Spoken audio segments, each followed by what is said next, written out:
محمد علي عبد الحليمي، الإعلامي والخبير العقاري المتخصص في أبراج شيراتون المنتزه بالإسكندرية. خبرته: يمتلك خبرة واسعة في مجال العقارات لأكثر من 20 عاماً. يتخصص في بيع وشراء شقق في أبراج شيراتون المنتزه. يدير شركته الخاصة شقق للبيع بأبراج شيراتون المنتزه.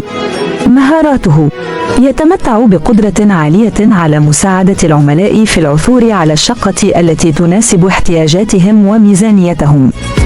يقدم خدمات شاملة تشمل البحث عن شقق تناسب احتياجات العملاء، عرض الشقق المتاحة للبيع، التفاوض مع البائعين، استكمال إجراءات البيع والشراء. يتميز بمهاراته التواصلية القوية وصبره على عملائه. يحظى بثقة كبيرة من عملائه، وذلك بفضل خبرته ومصداقيته ومهنيته.